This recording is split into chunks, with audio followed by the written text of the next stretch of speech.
Good morning, everybody, and welcome into our NBA TV studio here in Atlanta. Matt Weiner, 3D, Dennis Scott alongside, and we are here at 3:47 a.m. Eastern Time for good reason. It appears, and I'm being cautious about this, but it appears the NBA is on a road back to regular season basketball sometime very soon.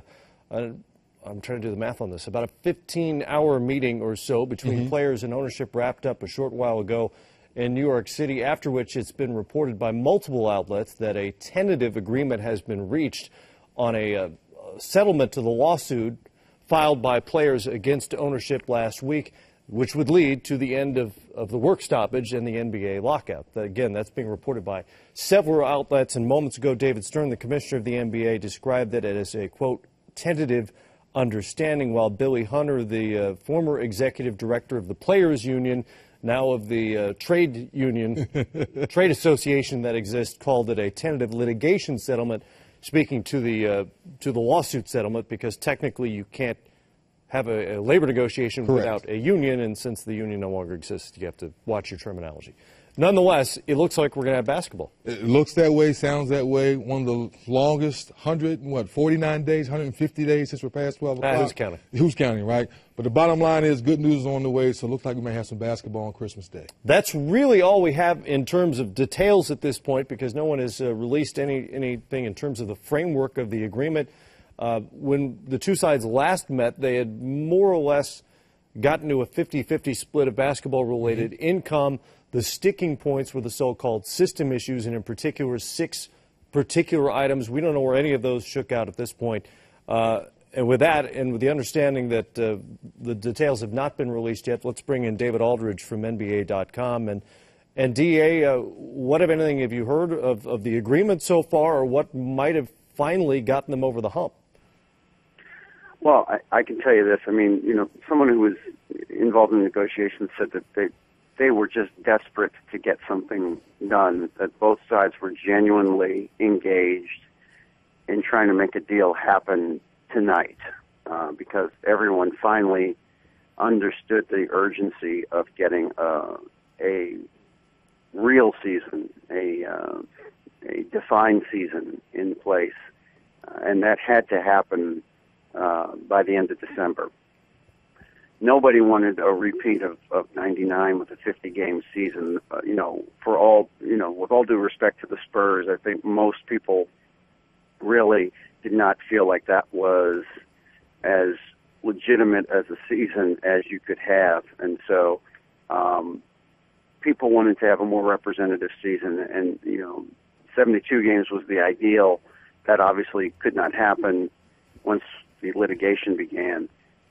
But nobody wanted to start the litigation road. That just was not going to be a good outcome for anybody. I think everyone understood that once you went down that road, you were talking about the loss of a season and perhaps more. So there was a genuine desire on the part of both sides to get this done. And you're right. I mean, the details are still not available, and they'll be coming out soon. We'll all be working the phones. But the important thing for NBA fans to recognize is that basketball is going to be back, and this thing is going to be over pretty soon. Well, D.A., you've been around the NBA so long. When you look at this process, do you think this deal's getting done to save face with the fans, Christmas Day right around the corner, or we saw baseball get their deal done with a handshake with no difficulties? I'm always aware of their external pressures brought about by other things and maybe other leagues, but I don't think baseball's making a deal had much to do with this. This was its own nightmare, chock full of villains that would never die, So they needed to get this done because they needed to get this done, and the season was going to die otherwise. And so that's what it created its own momentum, I think. The calendar created a certain momentum. The litigation created a certain momentum, I would venture to say. But I do think that at base, we've always operated under the premise, which I think is accurate, that the league and David Stern were desperate to preserve Christmas Day. because of the importance of Christmas Day to the league's schedule and to the implementation of really opening day, if you think, for the league. That's when casual fans really start to pay attention to the NBA.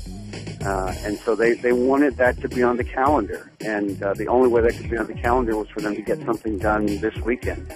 And they got it done tonight, yesterday, whatever the this day morning. this morning, I think we're still on. DA, after the players filed their disclaimer of interest and effectively disbanded the Players Association, both sides stepped in with the rhetoric as they tend to do during negotiations, and David Stern called it the nuclear winter was upon us at that point. It seems as though that move and the resulting litigation filed the antitrust lawsuits kind of got things going, if nothing else, through back channels that led to the discussions earlier this week and to the ongoing discussions tonight that led to this framework. Based on what you're hearing, how much did the lawsuit and the decision to disband the union get things going? Well, I think, look, I think the history of this lockout will be written in the next few days. I think that it did have an impact because it did point you down a road that nobody wanted to go, really, other than maybe a couple of lawyers.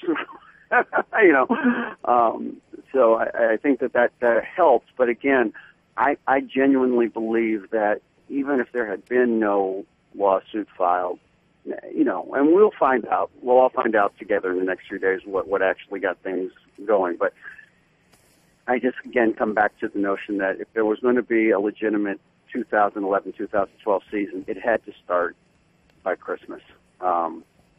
Otherwise, you weren't going to have one that anybody would be happy with. The players wouldn't be happy. The league wouldn't be happy. And so the calendar, again, I think was the biggest impetus to this. Just the fact that there was no more time if you wanted to have a season. And I think there were enough people, and we've talked about this obviously for the last 2 years, that there were teams that wanted to play. There were teams that legitimately wanted to play because they make money or because they felt like they had a chance to win a championship.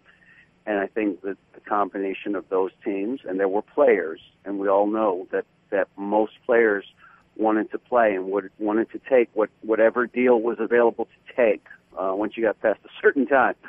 And I think that the momentum from that and from the players really pushing their agents, and including the Super 7 agents, I think that they had players who were pushing to get a deal done. So all of those things combined to get this done, I think more so than the litigation, but I'm not going to sit here and tell you that the litigation had no impact. My best understanding was that if the deal was done this weekend by Monday, certainly we're looking at probably a 66-game schedule starting on Christmas Day. Flesh out how that schedule might look, if you would, including would All-Star Weekend continue? Would the date change, perhaps? And how deep into April would the playoffs ultimately begin? Well, I think what you're talking about, it'll be a season. As far as I know, All-Star is going to go on. Again, that's one of the details that I really am not aware of at this time. Now, I think what will happen, Matt, is that you're going to have a season. The regular season will probably be extended by a week, maybe 10 days. It'll probably end last week of April. The playoffs will start soon after, and the finals would end probably a week to 10 days later than they would normally. So you're talking about pushing everything back a week, basically. And there's things that they can do with regard, whether it's shortening the All-Star actual break itself. But you'll have 3 games in 3 nights. I don't know how many of those you'll have, but you'll have some, and you'll have everything pushed back a week, basically. So the league, the league has the schedule. I mean, they've been operating with different scenarios and different schedule lengths all along. I'm convinced that they have a 66-game schedule in place, but from my understanding is that everything gets pushed back a week to 10 days, basically. All right, Dave, we'll let you get back to work. I know you've got to gather details, as we all do, try to figure out the what's in this framework, if that's possible tonight, or if David Stern and Billy Hunter will have to go back to their constituencies first before they release any details. DA, thank you as always, and 3D, again, closer to basketball, it appears 66 game schedule. As a player, does that seem like a legitimate season to you? Well, what we went through, played through the 50-game season. Exactly. In 98, 99, we did that. To DA's point, what I remember is those back-to-back-to-backs. The knees, the ankles, everything was sore than normal. So if the guys haven't been taking care of their bodies, doing what they need to do, we may see a few more injuries than usual, because when you're sitting at home, you can ride the bike, the treadmill, you can play pickup basketball all you want. Not until you get into an NBA game, the NBA intensity, guarding LeBron, guarding D-Wade, you know it's different than guarding your buddies or college buddies playing pickup basketball. That's when things really change. So it's going to be interesting to see how it unfolds. It is now November 26th, if I'm not mistaken, on the calendar. If this deal is finished paperwork-wise, or votes are taken and completed by Monday, every estimate I've seen is it takes another 7 days to dot the I's, cross the T's, for the union to reform itself, for right. one, to hold a vote, for the ownership to go back to their owners, get a majority of them to agree to the framework of the deal, to get the paperwork all done and signed. Then you're going to have a condensed free agency period, right. presumably of no more than a week. How much of a training camp do you need to get ready to play regular season basketball? Well, I think the toughest part is the new faces. For the teams that bring in, say, 4 or 5 new guys, it may be a longer process because you have to learn a new system. Compared to the veteran teams that are bringing a lot of guys back, it all goes back to how have you been taking care of your body so you can come in running, not having to use those 7 to 10 days to get in shape. Those teams that are ready to go will get off to a better start.